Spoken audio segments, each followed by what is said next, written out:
you to say why you wanted to rear me as a black person and not a biracial person.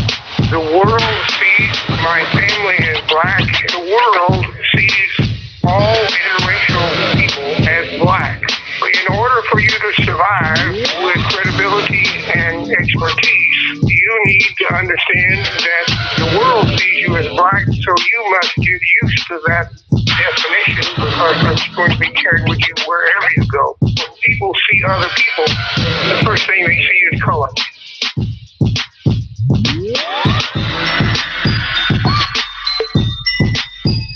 Hey y'all, how you doing? This is Benita Offset, and you're here on the show. We've changed our name, believe it or not.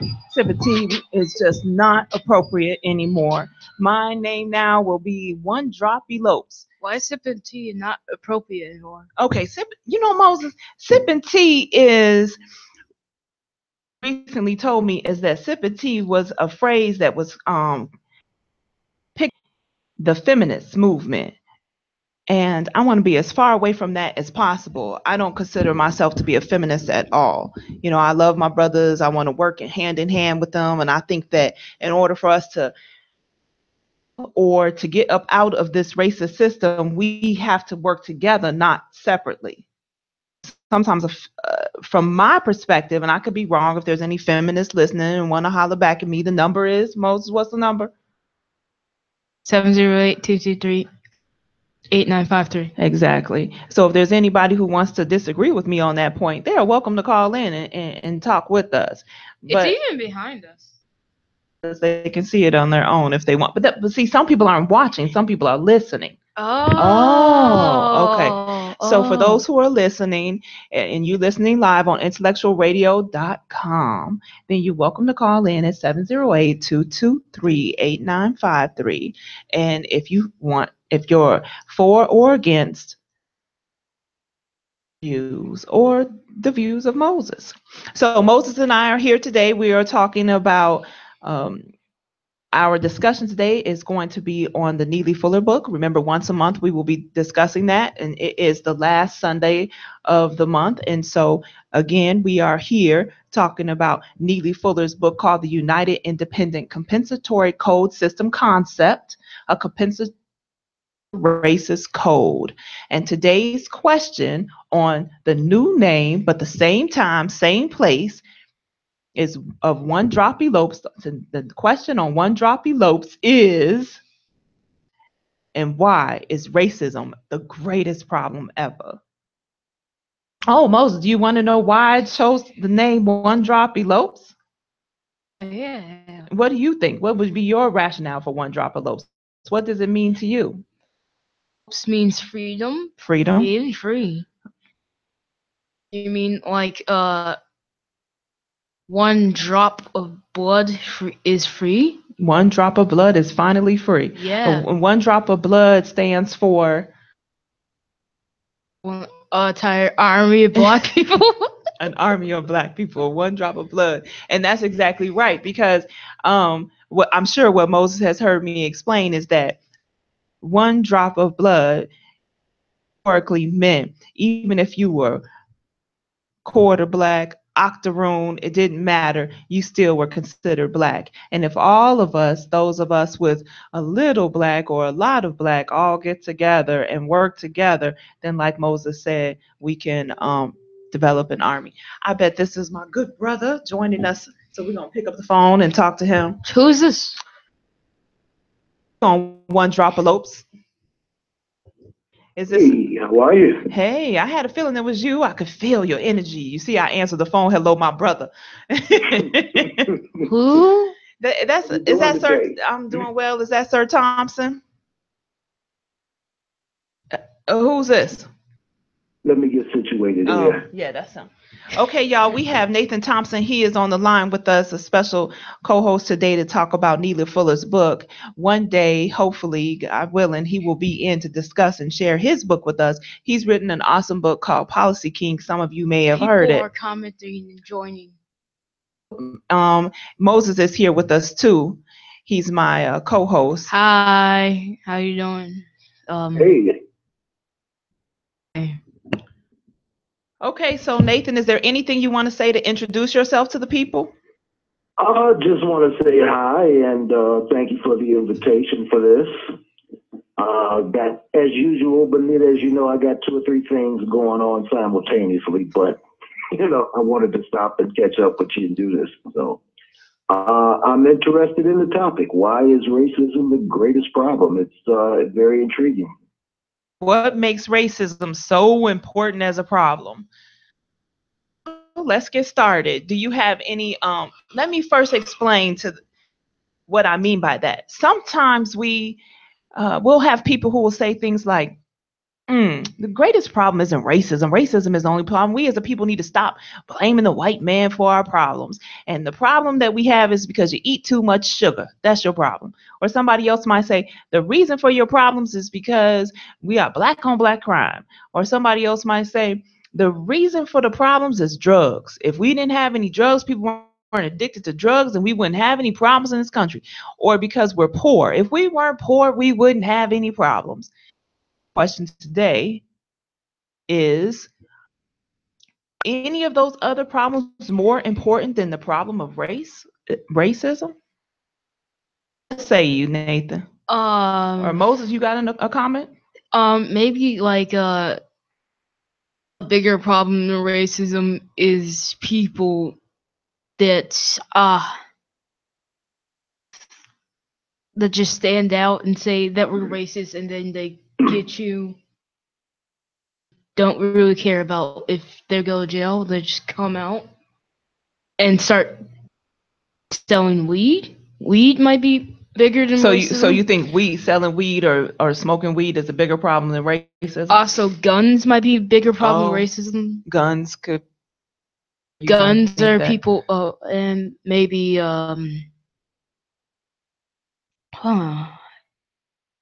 sometimes the internet. Sometimes. So the 11-year-old perspective is that guns, weed, and sometimes could all possibly be a worse problem than racism. What's your opinion, Sir Nathan? Well, from my vantage point, all of those items, guns, drugs, everything else, are symptoms of the larger problem. Now, you can probably pick one thing and say, well, it's this or that, but now you have to look at the causes of all of those things that you named. Keep coming back to a fundamental root. Civilization. The lives of Black people, going back a very, very long time. And when I say marginalized, it's easy to say that. It's a word. But what does the word mean? So you have to look at everything that is a component of it, which is active legislation formed by, I'll stick with the one we're using with the title. So when you are victimized, or when you are a product of that type of systematic racism, all of the things that you name individually become products of that. In other words, if I take everything from you as an individual, if I take your money, I take the keys to your car, I take your purse, I take your clothes, I leave you bare naked standing in the middle of the city. You have nothing but yourself to make it to whatever your destination is, or externally.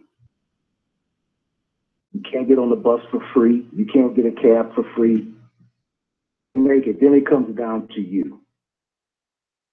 So as it relates to why racism is the greatest problem, those are the kind of things that you are left with in a systematic society that has stripped you of rights, you of all of the simple things. So when you are left with nothing, you got to eat, and you got to take care of yourself. And if you have a family, you have a family to take care of. So in that One does what one must do, says. So, when you step one foot onto that trail, and once you're in it, then you have to do what you have to do if you plan to survive. It's not always desire that causes people to get caught up in guns and other things. Sometimes it's situations, and God help you if you were born in a family like that. Your life. It comes back to racism because racism is the product of particular people. Everything to keep Black people under the foot. Everything, up to and including murder. I'll stop there. Well, thank you for giving me an opportunity to interject, my brother. I am a very patient, and I don't want to just talk to be talking. I want to make sure that we understand what you're saying, as well as the chance to breathe. So one of the things that you said that causes me to think and want to respond is when you talk about if you take everything away from a person, everything, and you strip them down bare naked, there's something that's still very, very painfully obvious. In my opening, I have my father saying why he reared me as a Black person instead of a biracial person. It's obvious I'm not white. Very fair, F-A-R-E. And what he said is that everyone sees color. This moment in time, no matter how much money a person makes or how they are or how the career rise, like you've written a book, and say if you wrote 15 books and they were all bestsellers, and it caused you a lot of fame and notoriety, would obviously be to everyone on earth a Black man. You can't escape. And to me, the fact that color is inescapable is because we live in a white supremacist system, meaning that they are dominating and mistreating based on color, causes me to agree with Mr. Fuller. The problem is race. Said, he keeps asking these questions that people were probably asking him. Like, what about the other problems of unemployment, housing, food shortages, healthcare, robbery, and laziness? What about tribalism and sexism? What about the confusion that exists in the area of religion? What about capitalism and communism and drugs and alcohol and ignorance and pollution and lying politicians? He said, is it not narrow-minded to see racism as the major evil? Did not other evils exist long before the practice of racism? He just keeps asking questions after questions after questions on page 7 of this book. I have one of my college friends who's listening in on Facebook. He said, I love Neely Fuller. And he said that this particular book that I'm reading from is one that we should make our Bible. And I completely agree. I understand that because this is an anti-racist code. You and I, Mr. Thompson, talked yesterday about having a code. And so we as Black people, according to Neely Fuller, says that we also should have a code. And I remember you said to me that, yes, they do have a code. Found any more on that? For Black people, for us as a people, and a so-called code of our existence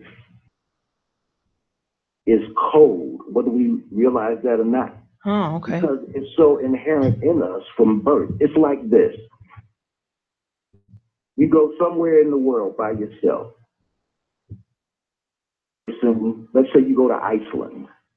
Just off the top of my head, I'm not, picking on Iceland, but You get there for, you're there for business or vacation or, work vacation or whatever. But the point is, you're in Iceland, you're by yourself,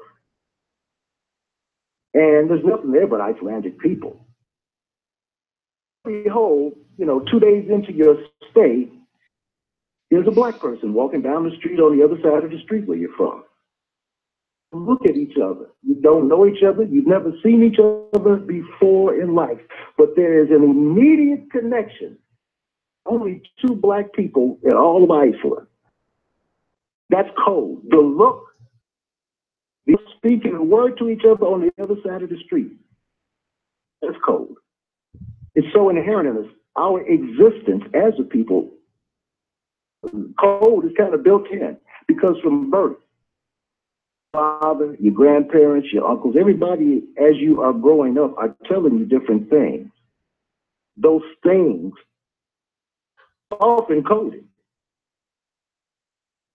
It's no different than someone who comes to this country from another country they've lived in for 40 years. Suddenly they are thrust into America for whatever reason. So now they got to learn the language and everything else to make it. 15, 20 years from now. And outside of their household, they do and say everything American. But inside of their household, everything they do, say, speak, and eat, picking a group off the top of my head. It's code as when you are living in somebody else's system, not particularly favorable to you. Everything you do and speak to your people is always cold. Like, for instance, are you saying when I went to go and speak in North Dakota, it was mostly all white people there in the audience, and then there were people in the audience, and I immediately waved at them, and it was clear that the wave was sister to brother, brother to sister type of wave. Yep, that's precisely what I'm talking about. There was this one episode of Blackish, I remember. I don't watch Blackish that often, but I did see one episode where he was in this predominantly white neighborhood, and he and his son were walking to school together, and they walked past students, and his son did not nod. And so for the rest of the show, he was like, my son doesn't give the nod, the black nod. He's like, why don't you give the black nod, son? His son didn't learn it. He had never learned it.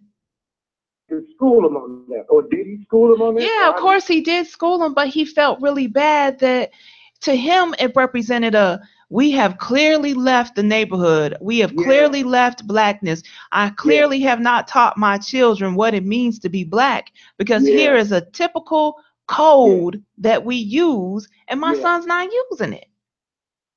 Yes. That's it right there. That's it right there. Okay, so what I'm hearing you say, brother, is that we do have a code that we follow already. It doesn't have to be written down, and I tell you what, for anybody with a code, whether you're black, Latino, or whatever, it ain't necessarily a good thing that you have it written down. It's something that you grow up knowing. It's inherent. Down, it can be taken, destroyed, and burned along with those who are holding it. That's something else we live in this country and on this planet, for that matter. That's right. And historically and today, it still plays out. I think I mentioned last night. Oh, Sir Nathan, can you hold that thought real quick? Because Moses has to do the pause, and then we're gonna hold your thought because I want to hear about it in like less than 30 seconds. Thank you for listening to One Drop Elopes on IntellectualRadio.com. Today's show is this show is on every Sunday at 12 noon Central. This show is sponsored by Bonita's Homemade Things, where you get delicious cookies, scrumptious cakes, and cold flats and scarves. This show is constructed response to white supremacy, which is racist. We want to see everyone free. Call in at 708-223-8953 if you want to share your thoughts and opinions. Now back to our show.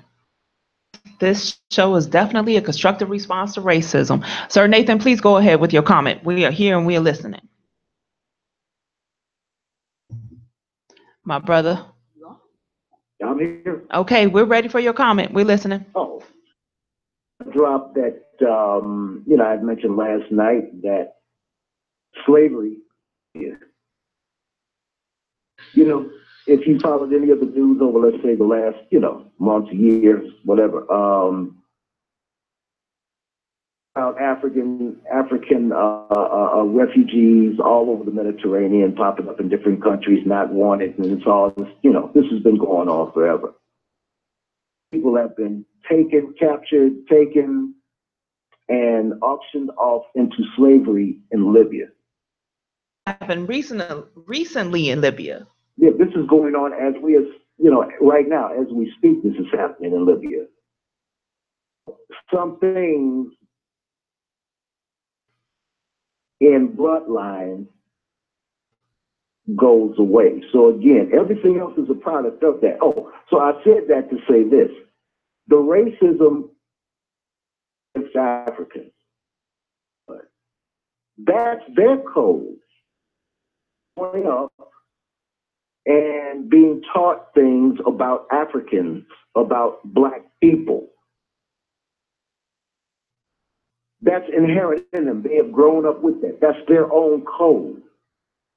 The dubious distinctions, Europeans, or should I say non-Africans, have the dubious distinctions of having their codes and unwritten. Because, we have grown up, laws are nothing more than codes. You can take it all the way back to the Christian codes,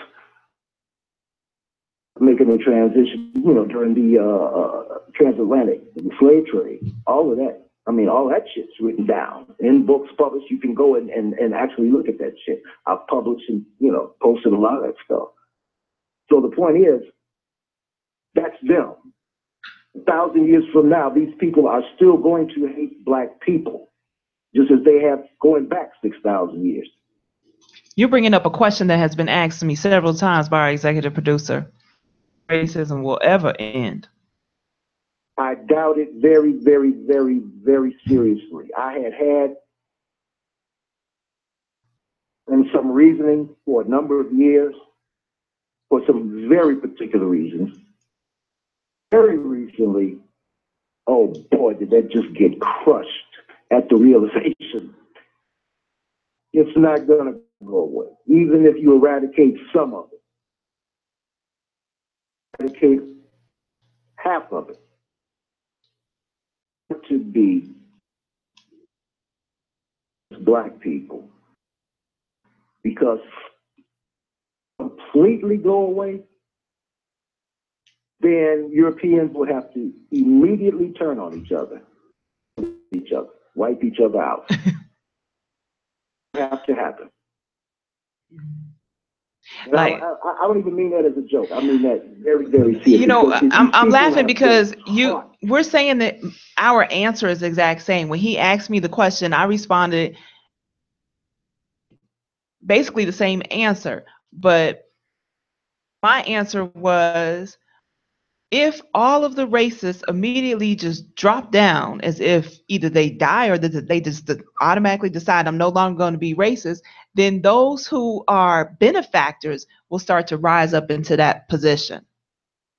Saying it from a slightly more aggressive standpoint, each other and go away.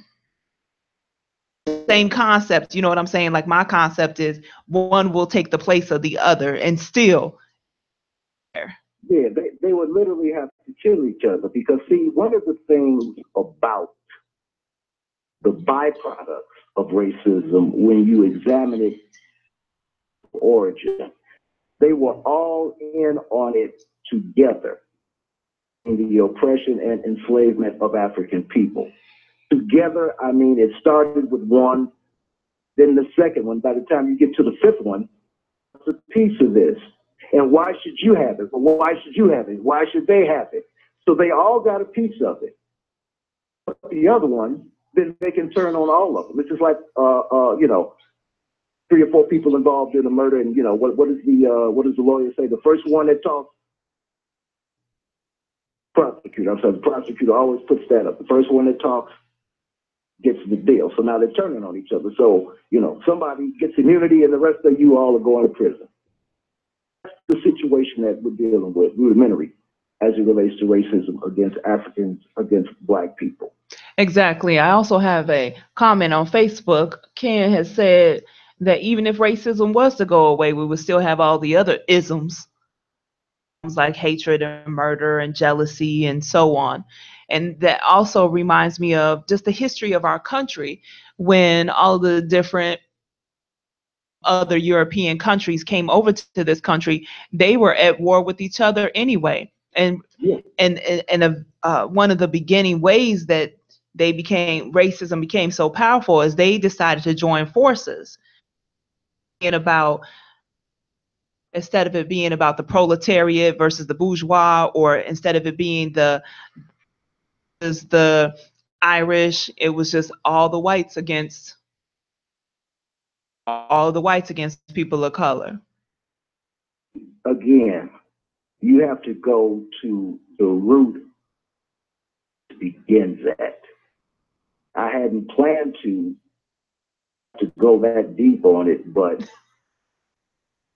for me, because I break everything down of origin. Everything else is a product of that. It's just like the house you live in. At the end of the day, it sits on a foundation. And if something happens to that foundation, so goes the house. Well, how far back do we have to go for racism? Well, Thousands of years? Okay, I tell you what. Racism, one thing. Okay, I hate you, you hate me, that's one thing. I hate you because of what you are, you hate me because of what I am. 2 people, that's a whole thing. But when it becomes organized, and supported by military might, really different thing going on. So all of that shit got sanctioned by the Catholic Church. Points of origins. The shit started with Portugal. With Africans, they were the first ones to pull this enslavement shit. And I'm talking about what became the trade. I'm not talking about the slavery that went on prior to that, where Arabs. That's a whole different thing I don't want to get into. But it started with the royal families of these European countries. Let's be very clear about that. So it starts with the royal family of Portugal, then the royal family of Spain. But let's back up. Portugal got permission to do that from the Catholic Church. Let me tell you something.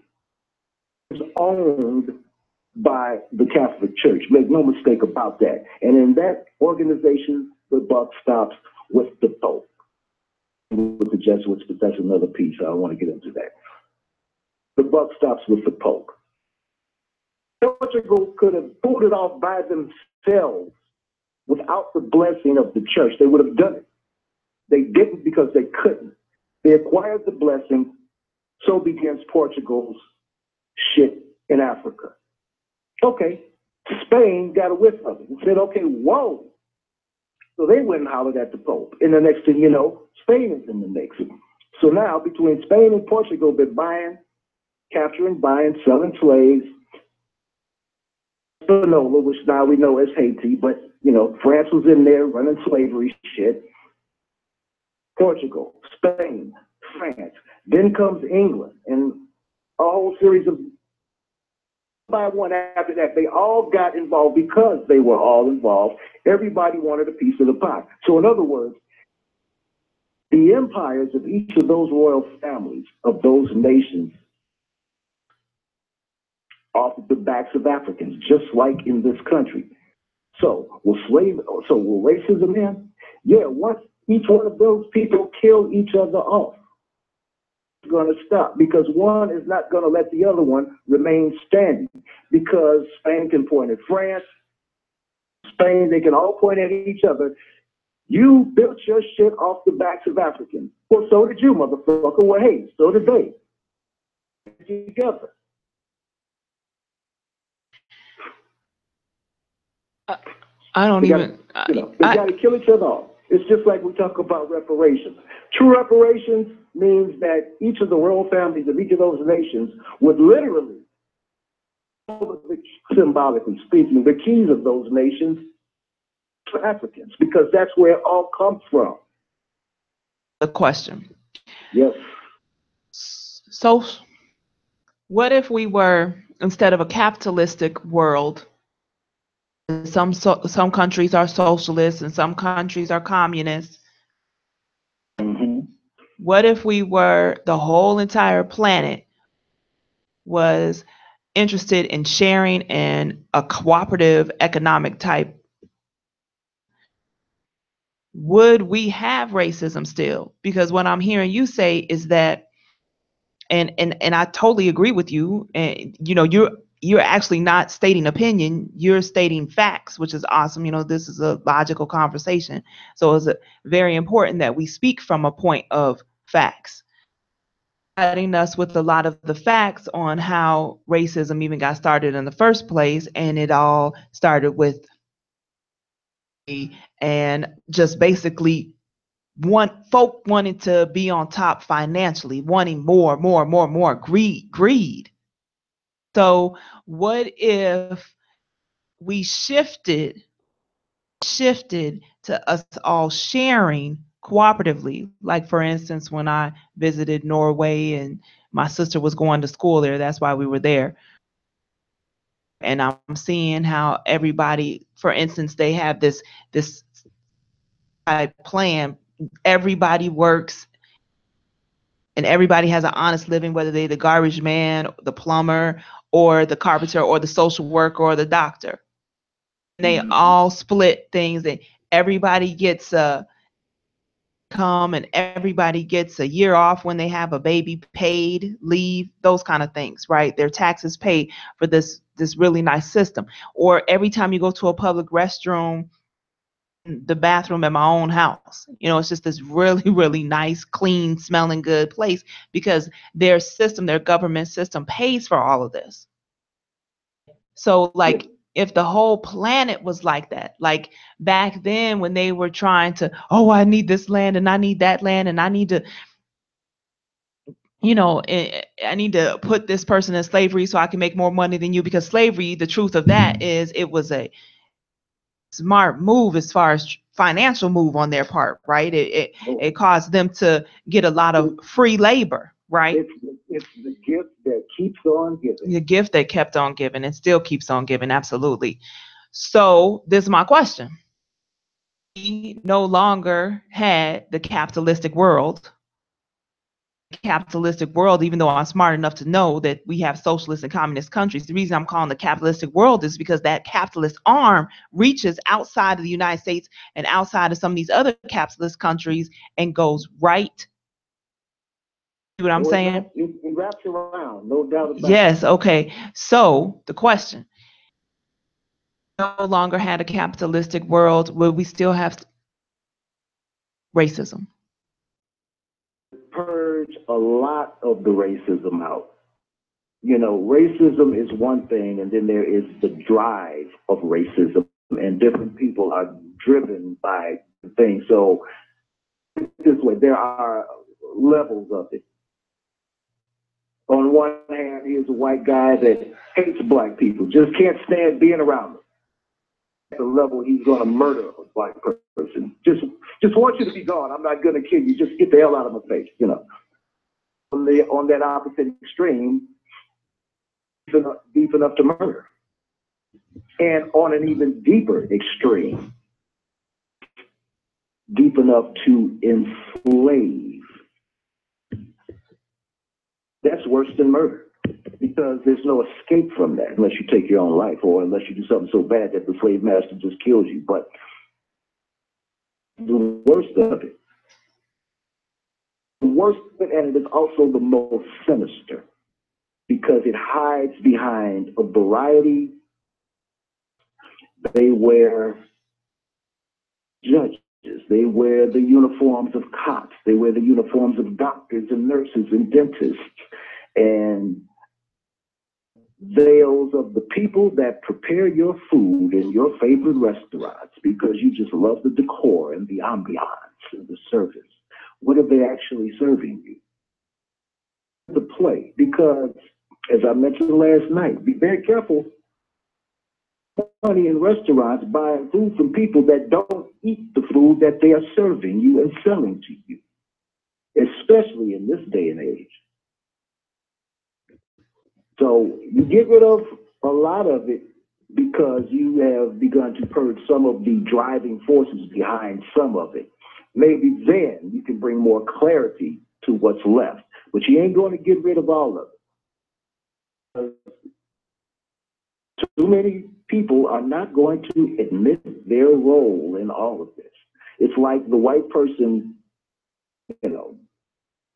debate with from time to time in our lives that will never acknowledge benefited from the shit indirectly. Those that claim, well, I'm not racist. My great-grandfather marched with Martin Luther King and blah, blah, blah. Yeah, but, you still benefited from it and won't even acknowledge it. Very few can do that, and even few are on the front line doing that.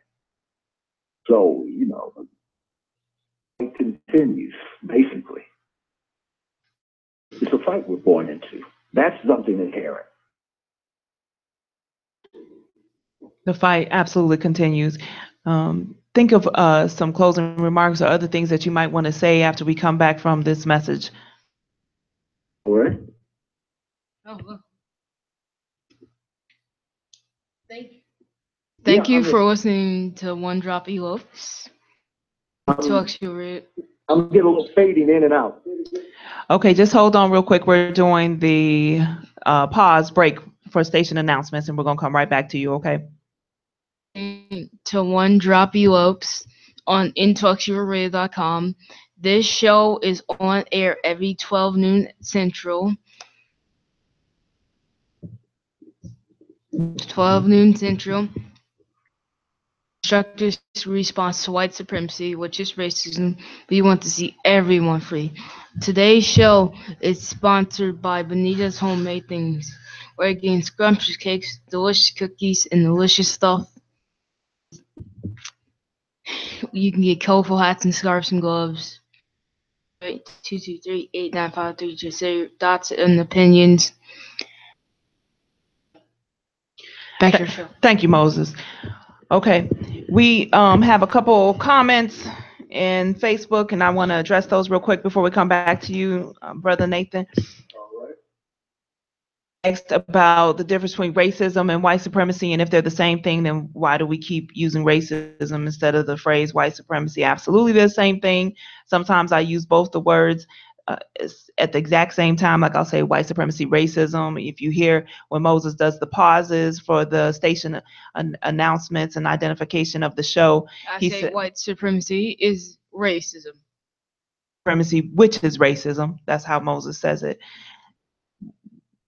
White supremacy actually is racism because it's just the system where white people insist on being supreme, whether they dominate or mistreat people. Who racism negatively affects human growth and potential. Okay, we already answered that question.